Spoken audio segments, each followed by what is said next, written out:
John Twist of University Motors. We have a new videographer now. We've got Parker, and he's holding a much larger camera with a tripod. We'll see if either the field is a little steadier than it used to be, or we'll see if his camera is a little better than Eli's. What we're going to talk about today is the MGA throttle and choke controls. Now those are pretty easy, but they're often misadjusted, misplaced, and I want to show you the proper way of fitting them so that when you're working on your MGA, you can get the best response that you can and the ease of response from both your throttle and your choke cables. So let's go down here and take a look. When I took this thing apart, I took an extra, I don't want to say an extra foot, but almost an extra foot off this cable. Right? It was just too long. It came way out in front. So instead of having it longer, I shortened it up, and you can see there's quite a tail down here of the inner cable, which I have yet to cut. Now the lever to which that cable is attached should be approximately 45 degrees below center. Let me show you up here. We've got the cable coming in here, and if we start here, we can pull up and not get our full 90 degrees of movement. If we start down here and pull, we can get our full 90 degrees. So it's important on the throttle shaft to have this lever about 30 to 45 degrees below level, so that when the throttle cable operates, you get full movement here of the cable. Just to make sure, when you're all done, have your associate go in the car, press on the throttle, and come up here and make sure, yes, it does open all the way. The next thing is our choke cable. Our choke cable, first of all, you separate the two levers, the two brass levers on the bottom of the carburetor. Those have to be independent as you adjust the mixture in each carburetor. Once that's done, you take the L-shaped rod and adjust that so that it fits smoothly through the complementary hole in the opposite lever, and there's no stress. You're not pulling on one lever, pushing on another.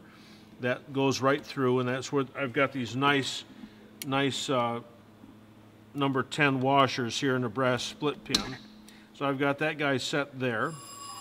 Then we want to adjust the cable so that there's some tension already on this. It's already part way up, so that when we go inside the car and pull the choke all the way out of the dash, we can pull it out of the dash that far and have it work the choke all the way. This bracket up here is always misplaced. You have to feather it this way, and you have to bring it towards the rear enough so that when you operate the choke, here it is, that it's pulling straight up on the cable. It doesn't work if this guy is over here and you're trying to pull this thing all the way up, because you'll end up jamming the cable before something actually happens. Now on the original choke cable in the dash, it locks turning anti-clockwise. So you want to give the cable a couple of rotations anti-clockwise, so the choke cable tends to lock rather than to unlock. Right? We're going to go inside and show you on the dash what I mean. Here we have our choke. It's located on the right-hand side of the steering column. This is the starter here behind the wheel, so you can hook your thumb.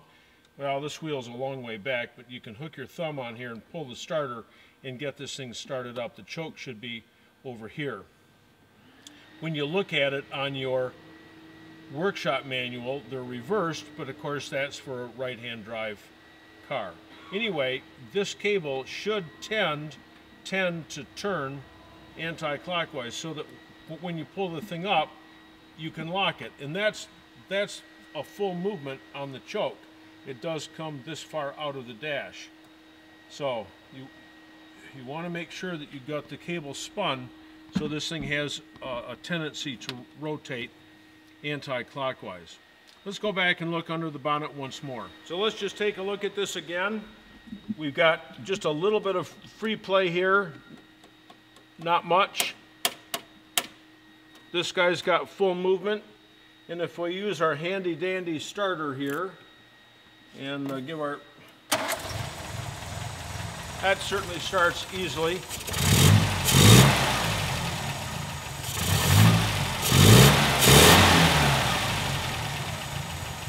And if we pull up on our choke, it increases our RPM to about 1800.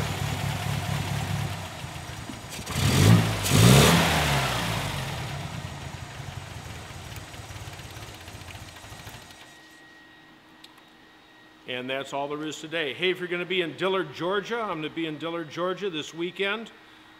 June, it must be the 7th, 8th, 9th, around there, the weekend. And I'd be happy to see any MG owner who's so fortunate and lucky to look at all my videos. See you later.